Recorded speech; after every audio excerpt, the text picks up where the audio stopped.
What song is that? That is an Aiden Essen improvisation. I just call it Piano Prelude number 7. Body knowledge, I'm not drinking vodka. What's up, David? Welcome, everyone.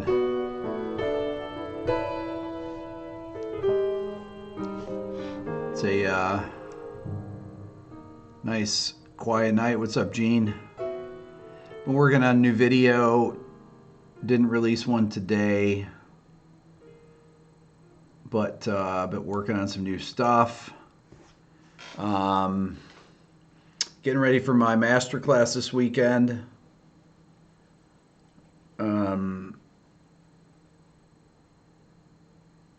Does I'd never play a piece twice? No.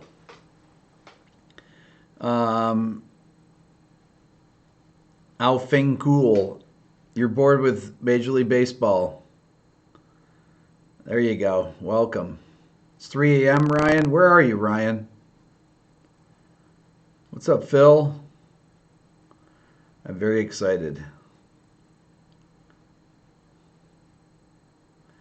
Ever thought about what makes a song great? But Bonnie Raitt. I love Bonnie Raitt.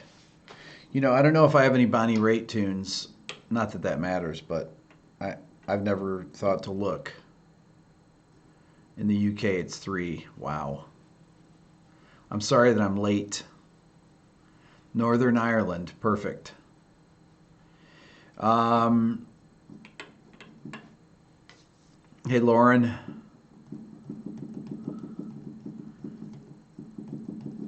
So, yeah.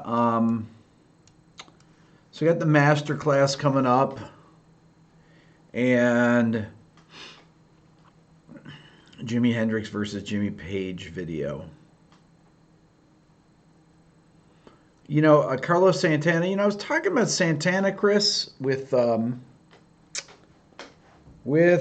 was it? It was one of my buddies. I wonder if it was my buddy Jamie the other day. We were talking about the first Santana records. Maybe the first record that has Black Magic Woman on it. It came out in the 60s. But we were talking about Santana. And he was asking me the same thing, if I'm going to do any Santana. And I said, you know, I probably will eventually get around to doing some Santana. So, what's up? Any of my Guitar Hero videos, 70s and onwards?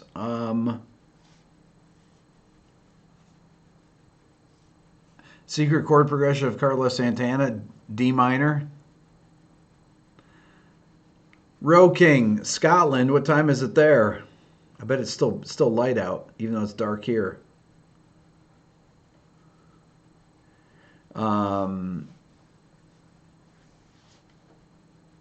Abraxas is the second Santana album.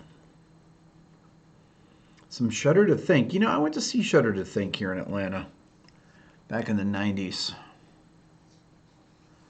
I don't remember it very much. I remember a little bit of the gig, but not much.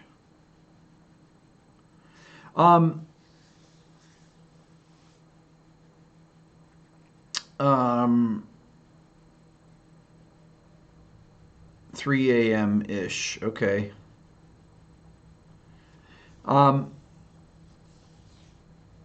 Hey, Steve. So, I hit 12,000 subscribers on this channel for the first time. Which is amazing, since I never, ever put any descriptions on any videos. You know how you actually can keep your channel from getting subscribers? You don't put in any tags, and you don't put any, anything in the description of your videos. So if I did, I would get more subscribers, but I don't. I was talking to Brett, who you see on here, and I was telling him that that's how you keep the keep the live streams down to where there's not too many people on it. What's up, Peter? it took forever to get to 12,000.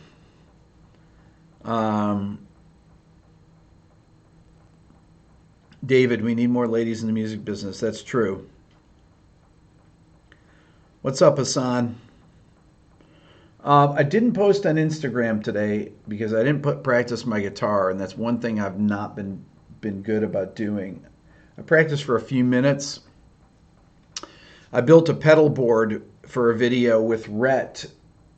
I built a new pedal board the other day, and I was testing it out a little bit today. I actually bought a new pedal today too that I have a rack mount version of. It's the Chandler tube driver. And I need to get back and start practicing the piano again. And but all of that will be after this week. I'll be on it. Can I show I show you the pedal board? I can show it to you. Well, I can't really. Let's see if I can bring it over.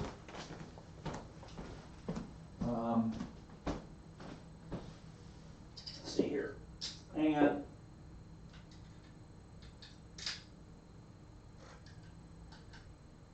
Working on it.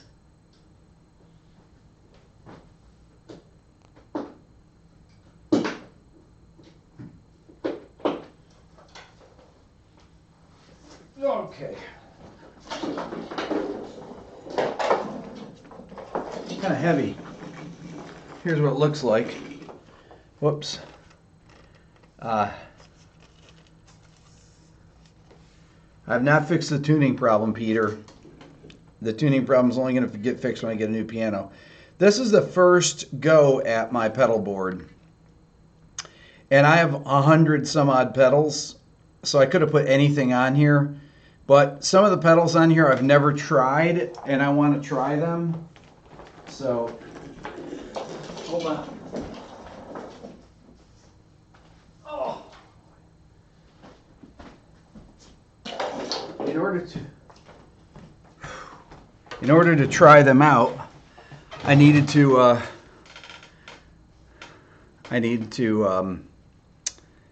put them on the pedal board. So I have that fuzz face. That's one of the new ones that they make. It's supposed to be a copy of the other one, but I have this old one that I've had for years. This one. Now I could have put this on, but this takes up a lot of room. As you can see, it's about as big as my head. And I think that the screw's loose on the bottom here. But yeah, so I have so many different pedals. I've got a lot of vintage pedals. But some of the old pedals make a lot of noise, like my old my old MXR flanger. Oh, Audrey, no problem. Got you sorted there. John asks if you can buy the Beato book. Can you print it legally at a shop, or does it only include the virtual version? You can print it legally at a shop. Sometimes they say, "Oh, well, you have to get permission from me," and I'll just send, if they do that, just send me an email. I'll send you a thing. Yeah, the mini pedals are good for gigging. That's true.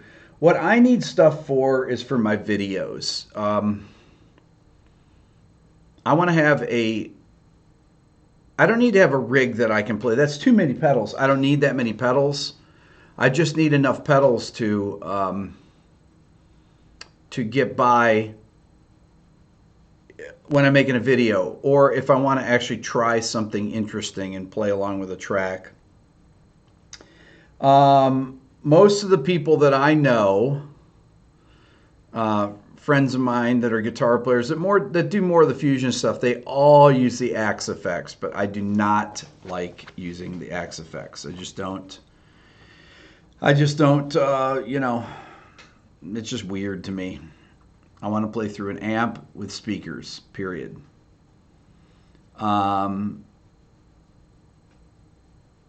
So there you go. Bias effects opinion.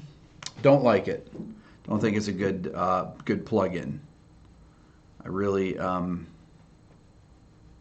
really don't dig it. They actually had sent me it to test out years ago when they first came out with it. 11 rack, Peter. The rack is okay. The rack is okay. I mean, the best sounding things nowadays are the Axe Effects and the Kemper. And it's 6 of one, half a dozen of another. It really depends. The Kemper is easier to use. I do not like the interface on the Axe Effects. Honestly, I just don't like it because you have to hook it up to a laptop, and it's ridiculous. It's impossible to use without it. The Kemper, once you sample the sound or do the profile of the sound, if you change the distortion or anything like that, it affects it. It doesn't sound right. The Line 6 Helix, well, my buddy Tony is one of their demo guys, and he's a great guitar player. Tony gets great sounds out of his Line 6 Helix.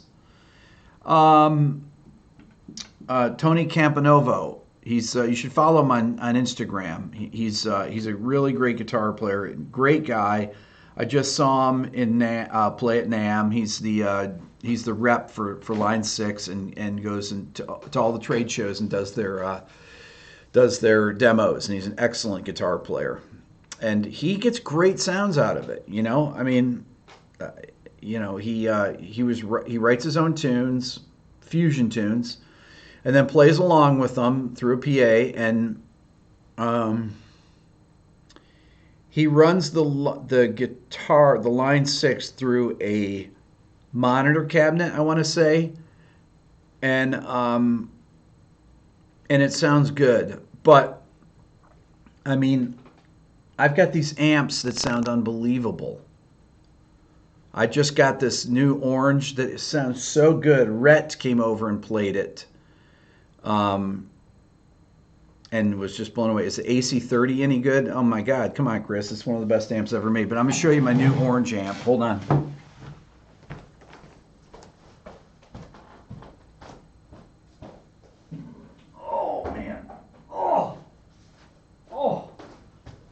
This thing weighs about, probably 60 pounds or something. Hold on. There we go. Look at this thing. You like that? Stop buying tube amps and flood the market with them? What? Right here. This is an orange overdrive. It's an 80 watt head. They made two different ones. They made the OD120 and they made the OD80. This is an OD80, so it's got two EL34s. It probably weighs about 65 pounds, something like that. It has this FAC knob on it. It clicks. It has 1, 2, 3, 4, 5 different positions. Each time you turn it, all the way over here, clockwise, all the way, it's got the most low end. And as you click it, it shelves the low end differently. It's got bass, treble, and presence. It's got your gain and master volume here. And it is in incredibly good condition. Now you can see it, but oh boy.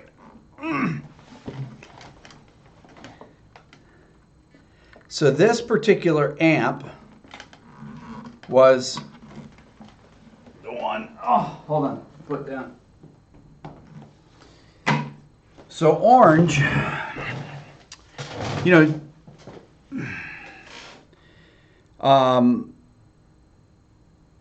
it's just, this thing sounds unbelievable. It's not new, Peter. So here's the deal.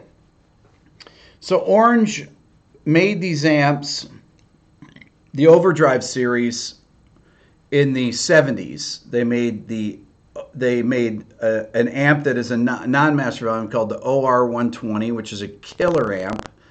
And then this amp, which is the same amp but with a master volume.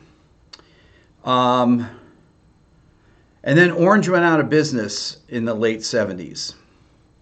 So Gibson, I think I told this story, but I'm going to tell it again. Gibson bought the Orange Factory in the early 90s, probably around 1990. They bought the name, and they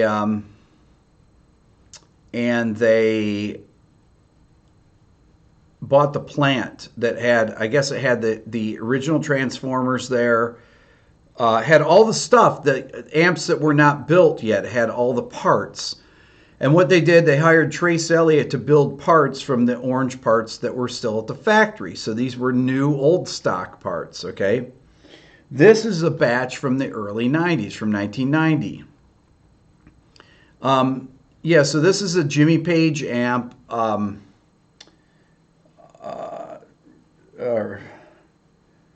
who is it? Rich Kossoff played it.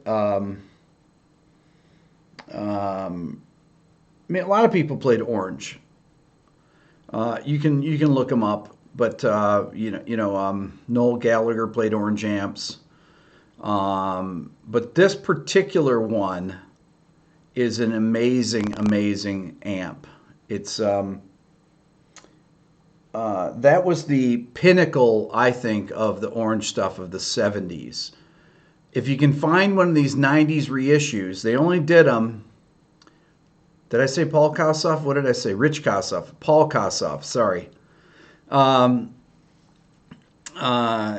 If you can find an early 90s one, I want to say that they made it in 90 and 91, something like that. It might have been 91, 92.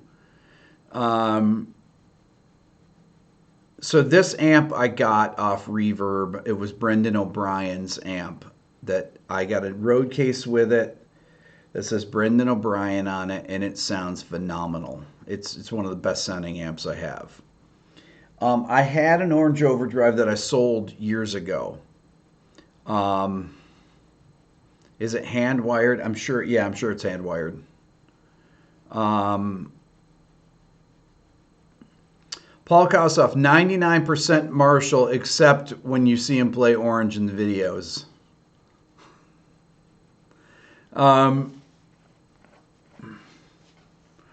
Brendan O'Brien, correct. What I think about Edge from U2, he's one of my favorite guitar players. I love Edge. Best combo amp, probably AC30.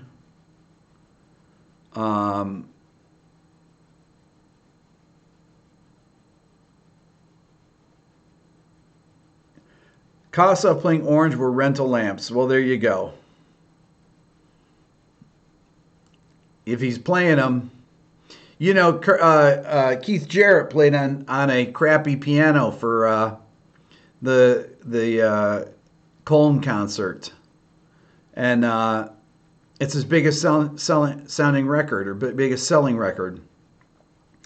So it doesn't matter whether people played on rentals. If the performances are captured, that's what they're doing. So Edge is using Blues Juniors now.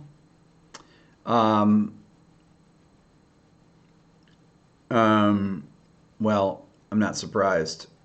His amps he was using, he had a 61 AC30 and I want to say a 64 AC30, which are incredibly rare amps. Very hard to. You got to be really careful with AC30s. They're not super roadworthy. So, they might have gotten to the point where they were unusable anymore. Edge has an unbelievably great tone.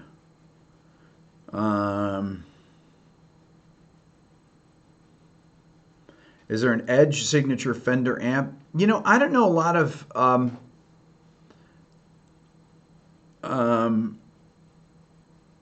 the tone is in the fingers. That's exactly right, Martin.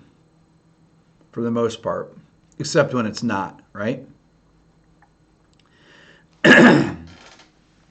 Tony's in the fingers, except when it's not. Because you can have fingers and put an acoustic guitar up there, and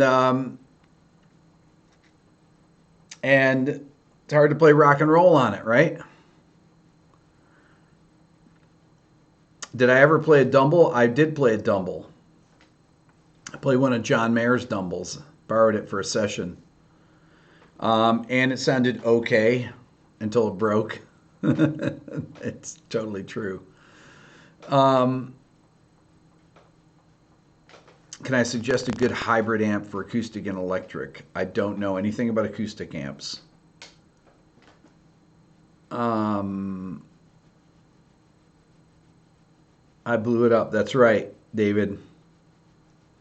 Line 6 Flextone amps, do not care for them. Junk.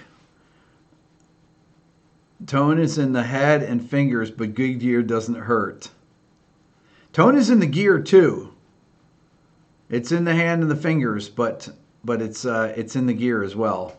If it wasn't, people would just play anything, and they don't. Right? If you don't have a good sound, you can't play. And that is a fact. You ask any great player, if they don't have their sound, they can't play. I did do a Rick Graham sounding off, Alan. How many people saw my sounding off with Rick?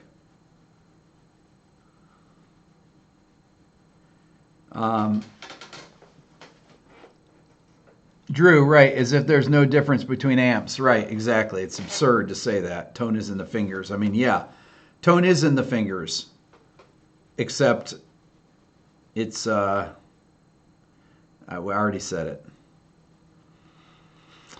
I heard that I won't play with the Dumble design because my X too perfect for you. Okay.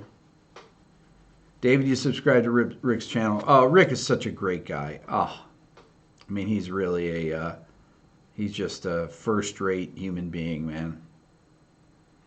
I really, really like him a lot.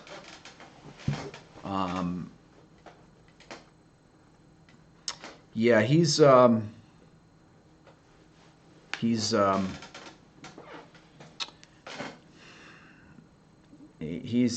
very affected by his brother passing away 3 years ago. I'm not sure where in England Rick is from, honestly.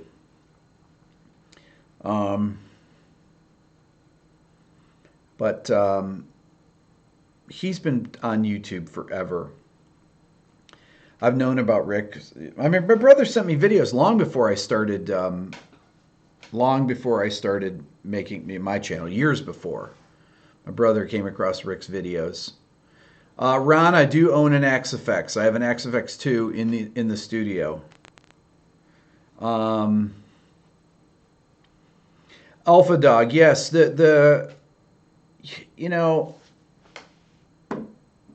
People see. People see guys like Rick doing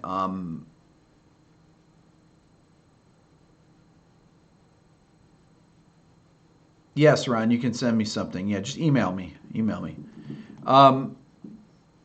People see guys like Rick making videos, helping people out with their playing for years and years, and I mean, he will talk about some stuff in a few of his videos, but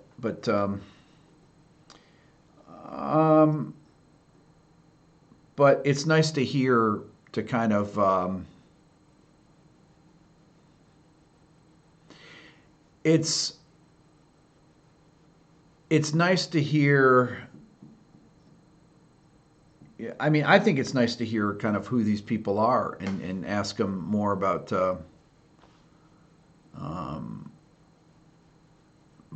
themselves.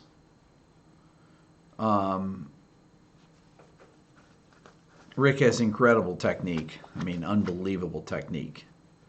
But Rick is an incredibly musical guy. He's not just about technique. He can do it, but,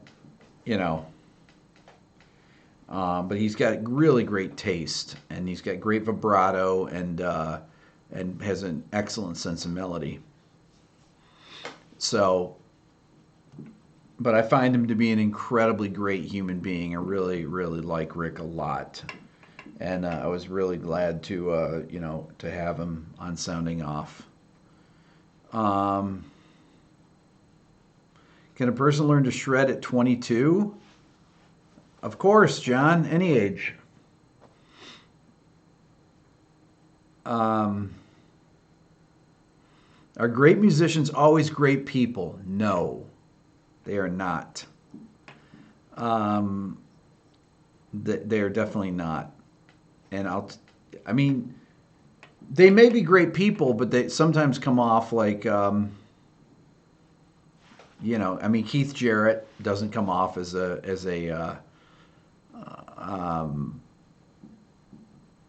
doesn't come off as a nice guy. I would say in his, when he gets mad about people coughing and all that. So, but I don't care about that. I listen to his music. I should go on Joe Rogan's podcast. Well, if Joe would have asked me to go on, I'd go on. If anybody knows Joe, you should tell him to have me come on.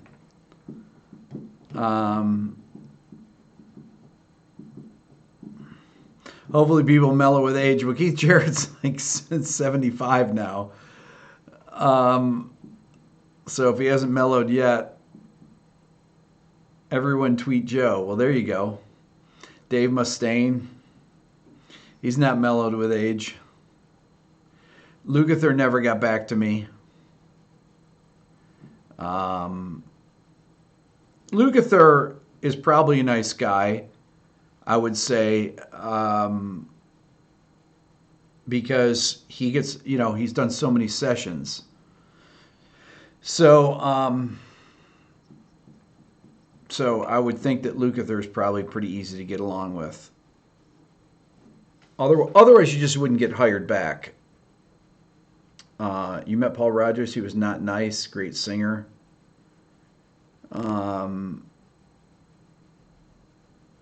Buddy Rich was a peach to work for. Does Keith still do that? Subi, I'm not sure that Keith Jarrett's on. Honestly, I don't know if he's really playing anymore. I really don't know if he's. I mean, the trio is retired now, and Gary Peacock retired, the bass player from the trio with Jack DeJohnette retired. She's probably, I want to say 6-7 years ago or something. Any chance to have Chick Corea? There's a chance to have a lot of these people, but I'm going to talk about this more next week. I got something I'm going to unveil next week that's going to take the channel to the next level.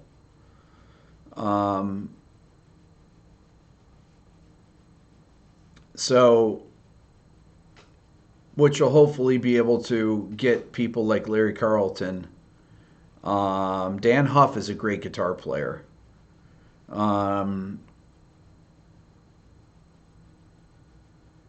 Yeah, so I got a lot of stuff to talk about next week. I've been kind of waiting till the master class is over before I talk about kind of what the future ideas I have for the channel, which are really, really exciting. Everybody's been bugging me about doing another sounding off, and I finally got that one out. But I don't know why these sounding offs don't. Look, I'm not all about views, but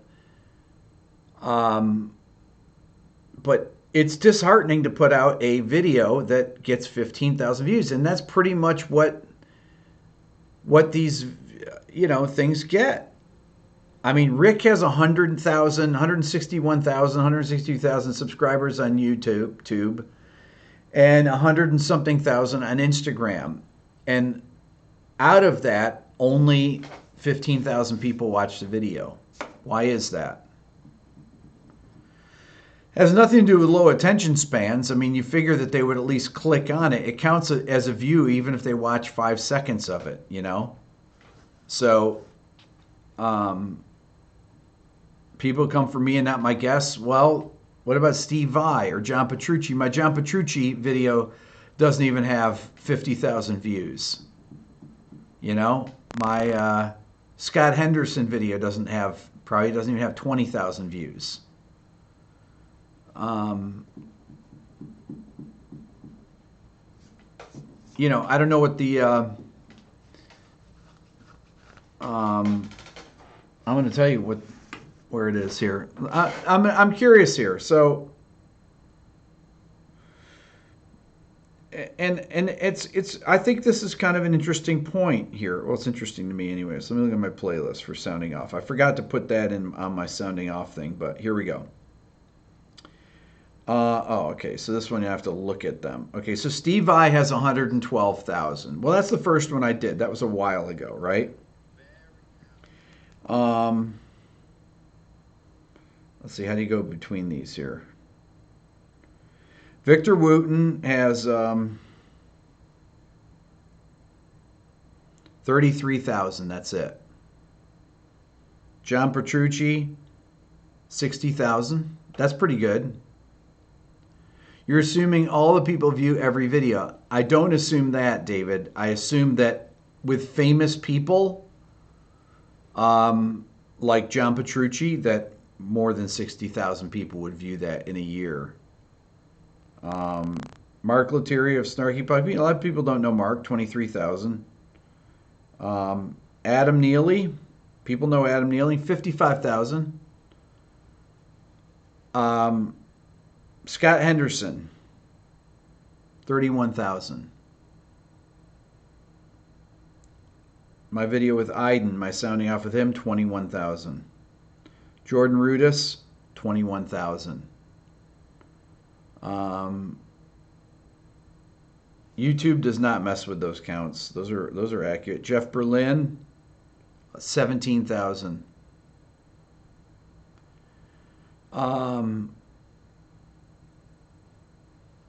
You're a film composer, ITZ.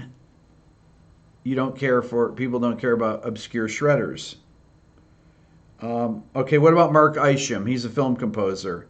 9.7 thousand views. Did you watch that video? You're a film composer. Mark Isham's done well over 100 movies.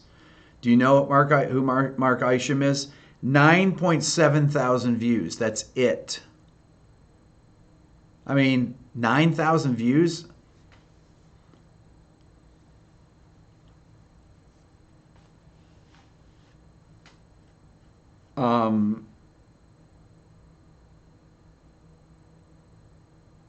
I talked to Jake Ottman. He's my friend that's an A&R guy at RCA Records. Okay? You want to know about the music business? Jake tells it to you. He's signed a lot of huge acts. He's a senior VP at RCA Records. I interviewed him. 7.6 thousand views. People want to know about the music business? You should watch my interview with a senior VP of a record label. Rudy Sarzo, 6.7 thousand. Sinister Gates, 77,000. Marty Friedman, 28,000. Greg Wells. Greg Wells, how many of you know Greg Wells? He's a famous producer, 10,000. I think didn't he win an Oscar or something for Best Soundtrack? Gary Husband, 11,000. I said Jeff Berlin, Caleb, 14,000, something like that. Chris Potter, one of the greatest saxophonists ever, 14,000. So,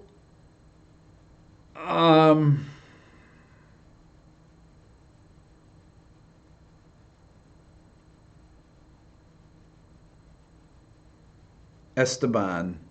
My theory video is the best on the net. Do Eddie Van Halen, you get some big numbers.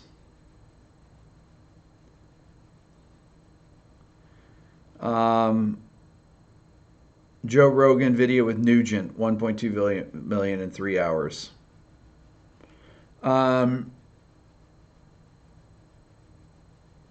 Franson Music says, you love sounding out videos personally, but maybe most of my audience comes down to my channel for production knowledge, musical wisdom. Well, the first 200,000 people came to my channel when I did no production videos. So, Joe Rogan is too political of a show. Joe Rogan has 2.9 million subs. Oh, Dweezil. I didn't even have him on my list there. I don't know. That didn't get that many views.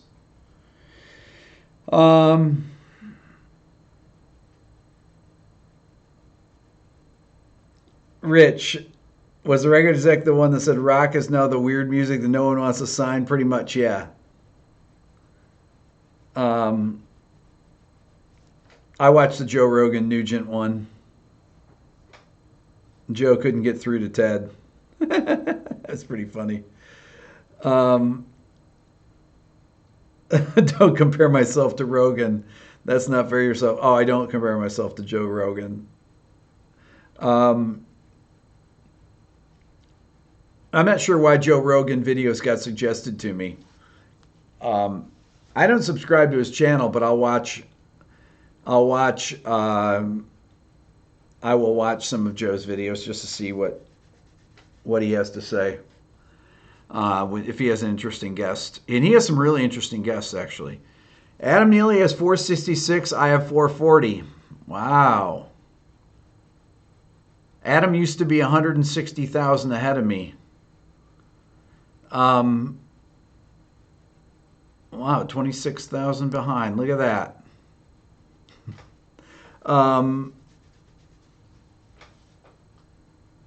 Ted is a loon. Lots of views.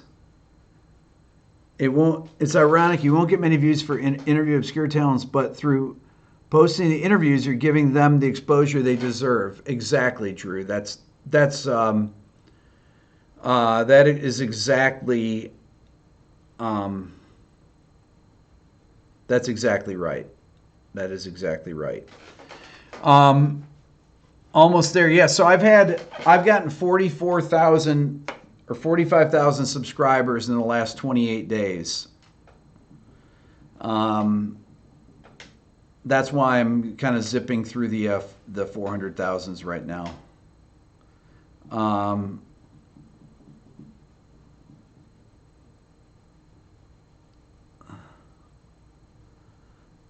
Let's see here. Ron Marshall, I like Marshall. Marshall's a good guy. Gent, 246K. What does that mean? Is that my Gent video? If I ever wear a Stonewall shirt, you'll start to worry. Thanks, David. I won't.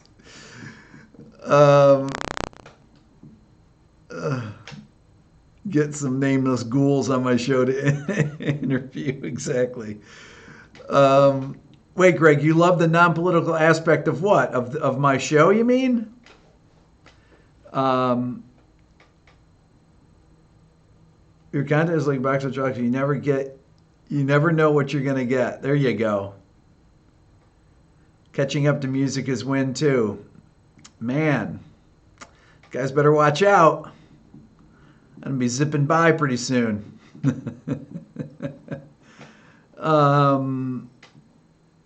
Have I ever watched Reverb Synth Sounds? I think I saw one episode of them. What do I think of Tony Banks and Steve Hackett? I love Tony Banks and Steve Hackett. Ron, I don't get political. I'm extremely political, but I don't get political on here. I don't believe people come here. People come here to learn, and that's what I do. I teach, and I'll say politics for professional politicians, which I will be one day. Tears for Fears, Jason. I absolutely will do Tears for Fears. Yes. What foods did Dylan have to avoid while on braces? Milk Duds.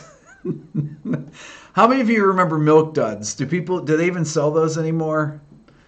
Um, when you get this is interesting. I asked his orthodontist why his they do okay. I asked him why they only leave the braces on for a year, and it's interesting. I don't know if I talked about this last night or not. Because I was talking about it today. That they have wires that are activated by heat that continue to pull on the teeth, and kids used to wear braces for 6 years. I mean, I knew people that wore them most of high school, and now they put the braces on earlier. Dylan got his at 9, and he's got him off at 10. Now he has to wear a retainer, but probably for a couple years, and they might put him back on again. But he's missing a bunch of teeth. He's at the age he's about to turn 11, and you lose your 12-year molars. Typically, kids do, and then he's lost them on the bottom. No, he lost one. He lost both on one side and not on the other side yet. But he's got a big space now for his teeth to come in, and I think that once they come in, depending how they come in, we'll see what happens. Does Dylan visualize colors when he hears notes? He does not have synesthesia. No, absolutely does not have synesthesia. Did I promise head over heels, Miles? Let's see. Head over heels. Yeah, head over heels, right. Does Dylan ever write music? Dylan does not write music, really. Invisalign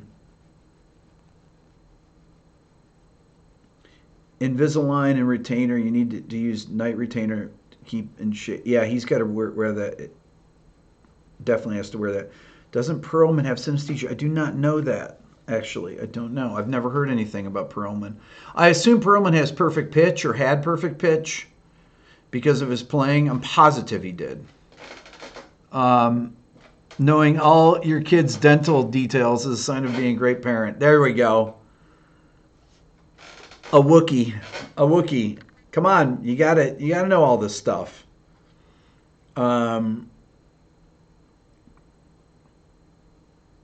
You absolutely have to know all that stuff. Dylan takes after his godfather. That's my brother John on there, who is his godfather.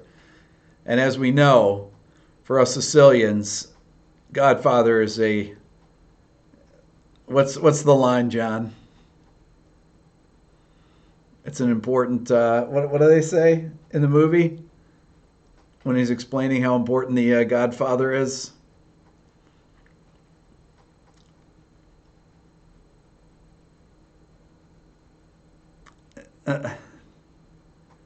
Does perfect pitch change to relative pitch as you age? Well, leave the gun, take the cannoli. Well, definitely says that. Well, Clemenza says that.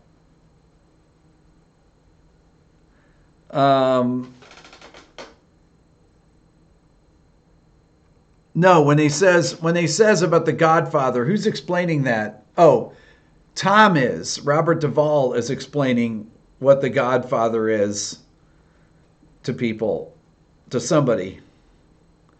How Johnny Fontaine is that Don Corleone is his godfather. Or is it Michael Decay? Okay.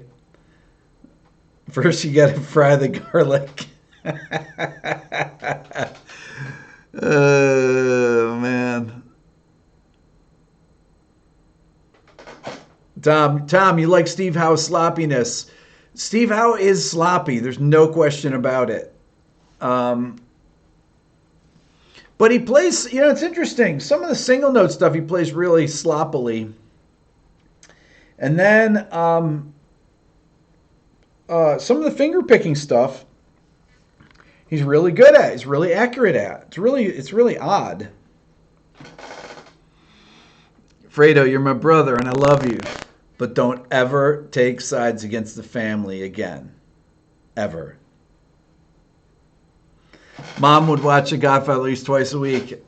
I take after Mom. I'd still watch it. How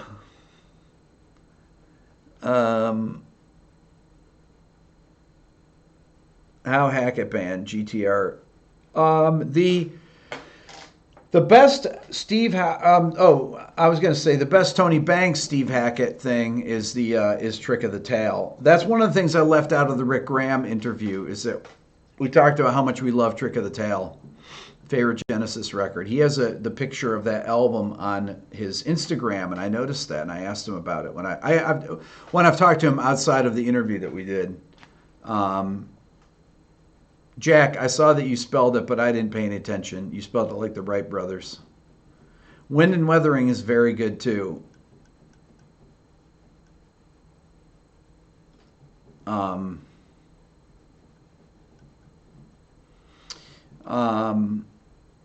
Fragile sounds like something from another world. How sloppiest. Yeah, he's got some sloppy stuff. He does. Your favorite is Foxtrot. Dance on a Volcano is great, John, but Ripples is the best song on that record. But Dance on a Volcano is really good. Really good. Squonk is a great song, too. Entangled is an amazing song. That's got great guitar parts in it. Really great. Oh. I just remembered this. I had a kid send me a video he made.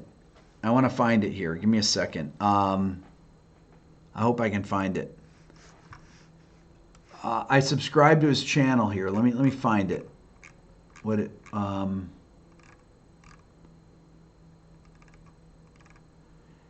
Some kid made a video. I got to remember his name now. Hold on.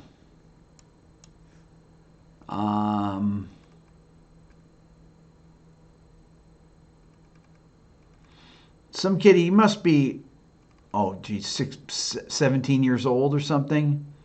He sent me a video that he made that had 90 views on it, and it was a great video about the decline of rock music. And he did a great research on it. He follows my channel here. Here it is. David Bennett. Okay, I'm going to post a link to this. Copy link. And I want everybody to watch this video and subscribe to this kid's channel. He has 400 subscribers. But he did an incredibly good video with graphs and everything. He's a little kid. And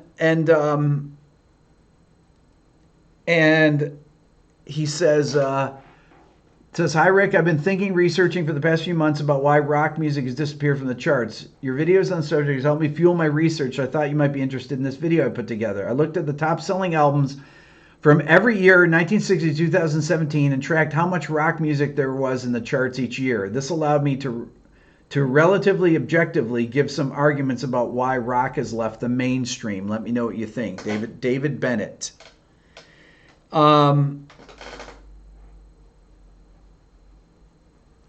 He did a great job. He defined what he said. First of all, we have to define what rock music is. Looking at his graph, it's fascinating. Safari can't open the page. Are you serious? Well, try something else. Try Chrome. Here, I'm going to post the link again. Hold on.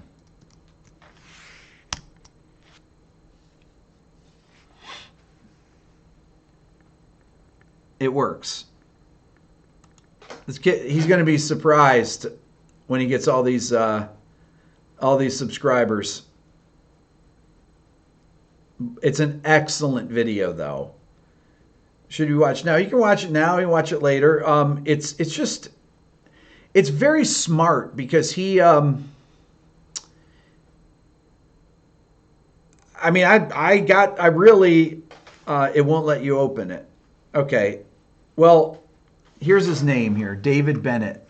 Let me see if let me see something here. Okay, hold on. When did rock stop being pop? Rock music used to be. Okay, he's got, okay, here. I'm going to post this here. Maybe this is, see if this works. That might work. He's a British kid. I mean, this is great. 200 views he's got, but he deserves way more than that. Give him a nice comment too. It's fascinating that he talks about the you can see the jumps in popularity on different years. You know, there's obviously a big spike in the 60s and there's a big spike in the early 90s. But then there's years, the chart is fascinating. It's really fascinating to see. I sent it to Rhett, actually, and Rhett thought it was great. Rick, the Godfather, told us to listen to you, so we did. There you go, Steven.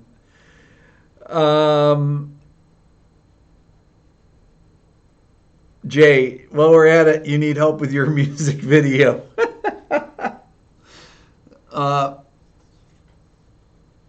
Many deserve stuff they don't receive. Doesn't work on your phone. Well, you can get to it after. But I really appreciated this. I thought it was incredibly insightful. And I learned something from it. And I don't, is rock music dead or sleeping? His graph that he has is killer. The chart that he makes. I'm trying to see. Okay, here it is. So there's a jump. Well, you have to watch it. But essentially in 2011, I believe it is, it dropped down to zero. 0 tunes were in the top of the pop charts. Rock songs were in the top of the pop charts in 2011. I mean, actually down to 0. So watch it, though, because it's fascinating the way that he did this. Especially for a young kid, it's very well thought out. Send me a note on it, Jay.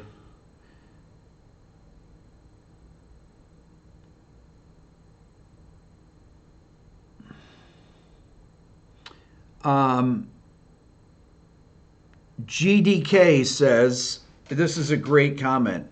There's too much variation to establish a trend line.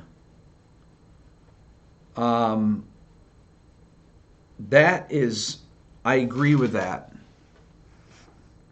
I agree with that, GDK. That's actually a great way of putting it. That's why you can't get any type of momentum behind anything. That's really the long and short of it, is that you can't create any type of momentum on a commercial level if you can't establish a trend line.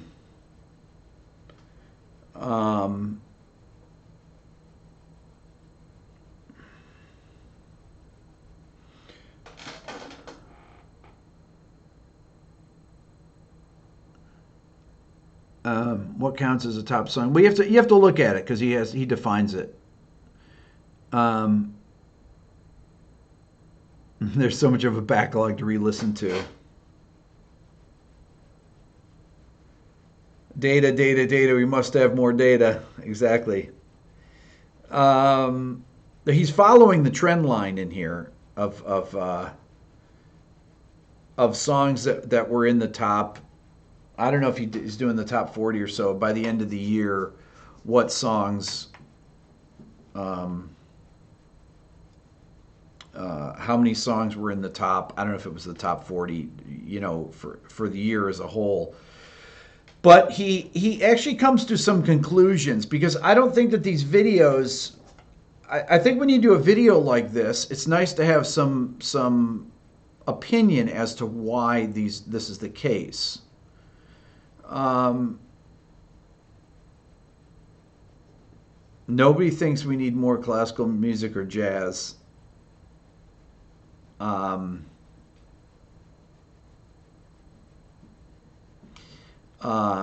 I think that we do. Um,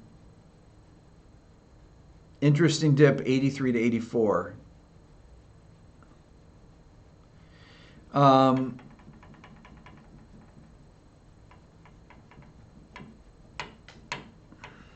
Rock and roll can never die. There you go, Dale. Um,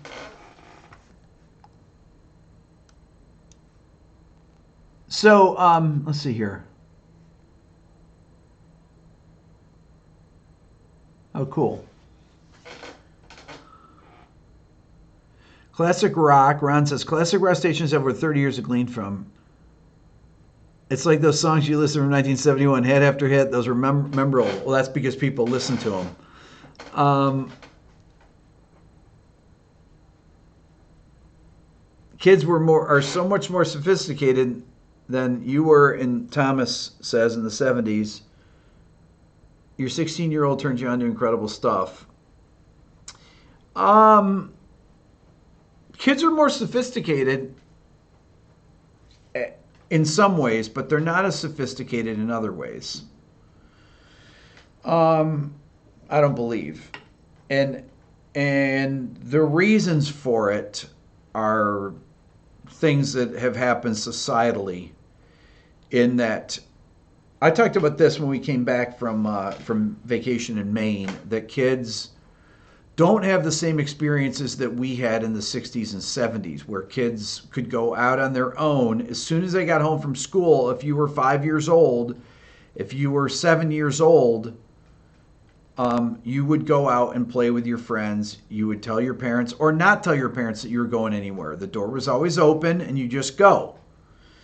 So kids had experiences on their own with their friends, away from their family, and made their own decisions on stuff. Sometimes they get in trouble. They'd play baseball. You break your neighbor's window, and you have to figure out how to deal with that, whatever it might be. And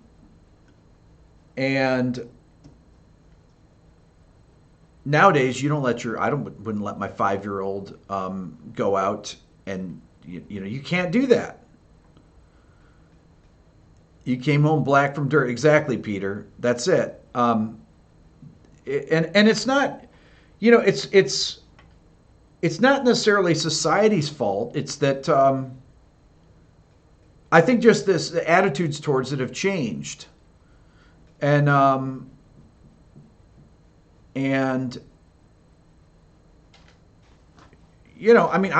don't let my kids go out and do stuff that I did and my parents let me do. My brother John will tell you the same thing.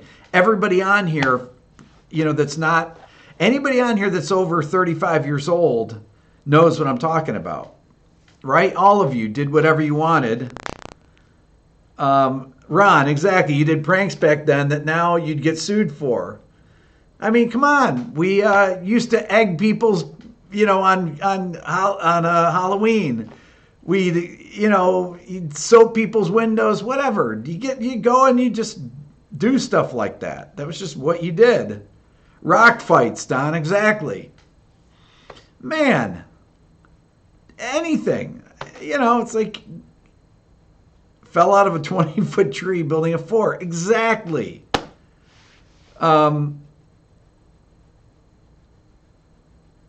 Exactly. All this stuff. There you go. And it's outside all day, every day. Everybody street racing, all this stuff. So things have changed for the better, for the worse. Well, well, I think artistically things have changed for the worse. Not necessarily for. It's really more for lyrically for people I think that this is why you get more sophistication in lyrics in rap music and hip hop as opposed to music that comes from the suburbs, like rock music. This is a generalization, but the lyrics that the Beatles were writing in their 20s, or the Stones, or you know, I mean, this is really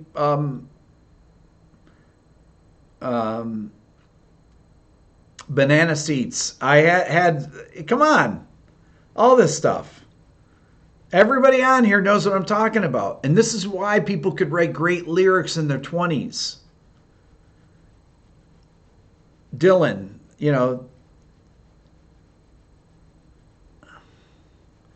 get out of the house, don't let me see your face until dinner, helium, mom. Exactly. That was it.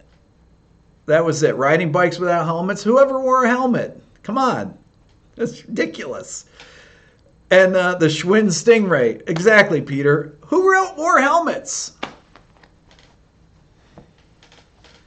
I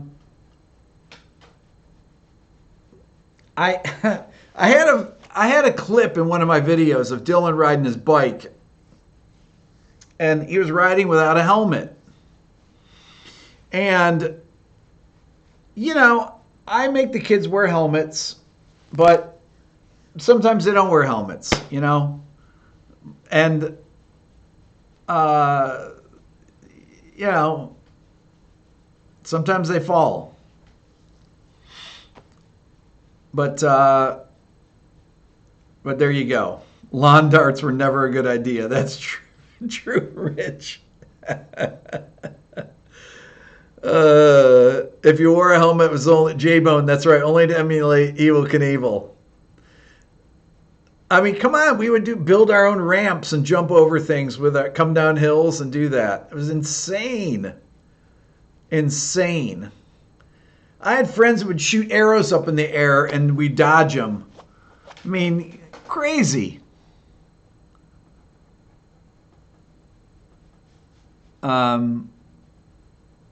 That's right, Brett, about McCartney. I mean, the lyrics were just so sophisticated. And it's because people had experiences, had adult experiences when they were kids. You know, they had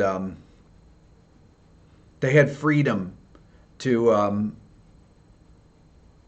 parachutes jumping off the house like idiots. Exactly. Come on. Tell me who hasn't done that. Daniel, building your own ramps. I mean, of course. Blowing up things with M80s, all that stuff.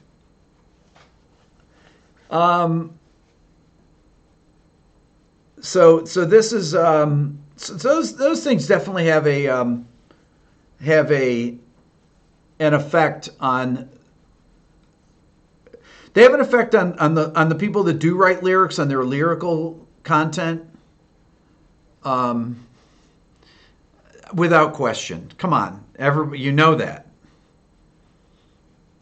Ian Anderson wrote Aqualung at 23.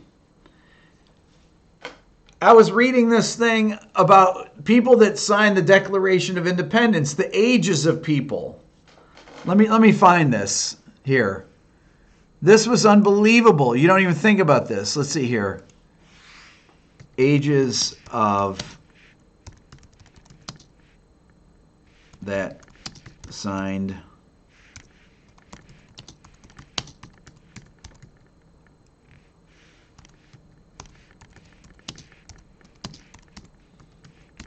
I can't type.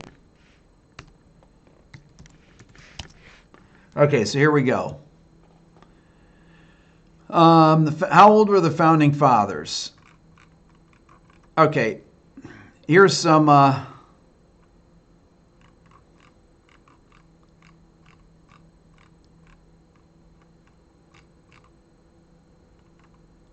wait, this isn't a good list here. This is too spread out.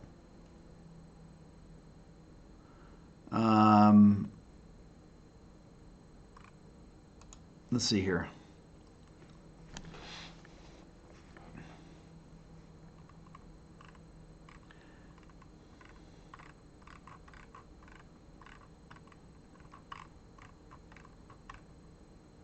Thomas Jefferson was 33. Okay.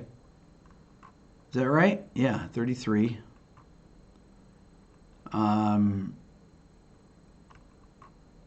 Benjamin Franklin was 70. Let's see, Samuel Chase, 35. And most of the guys are in their 30s here, 30s and 40s. Okay. But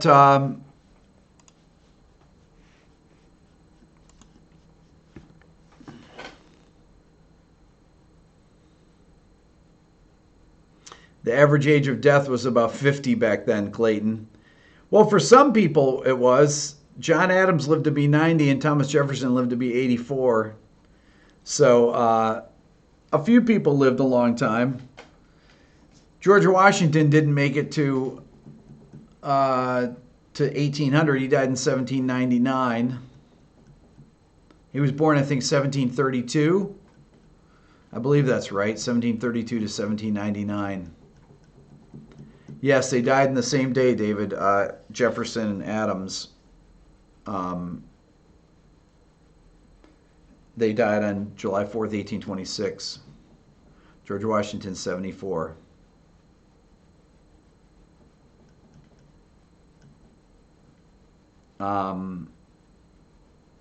If you made it past childhood, you could live long. That's right. The wealthy lived longer. When Social Security was enacted, life expectancy was 65. Adams' dying words, Jefferson lives, and Jefferson had already died.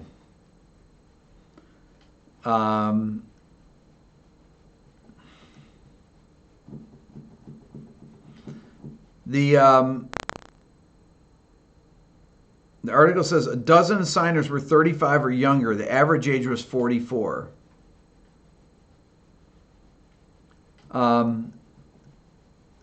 Making the point, though, that people didn't used to live very long. You didn't even see people with gray hair unless they had gray wigs back then.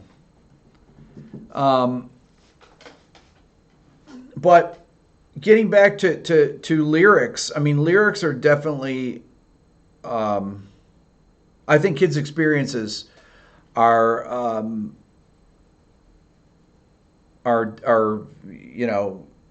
that people wrote better lyrics because they had more experiences when they were younger, at younger ages. How old does someone need to be president? 35 to be president. 25 to be a senator, I believe. Is that right, John?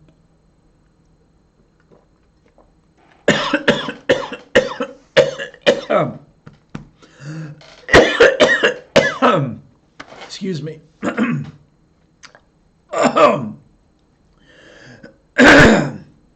Man, 30 to be a senator. Wow. Yeah. 25 for the House. Okay. My brother is an expert on this stuff. He's poli-sci major. Weren't you a political science major, John?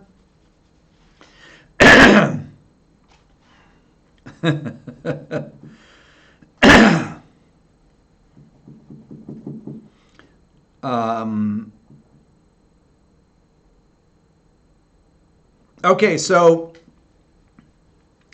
I'm going to go. I got to get some more water. John, you majored in rock and roll. There you go. If my brother John was on YouTube, well, he is on YouTube, but if he had a channel, his John, don't you have a band channel? Do you have a Facebook page? John's band's called Northside Johnny. It's from Rochester, New York, Fairport, New York. So check it out. You guys are the best. I'll see you. Facebook.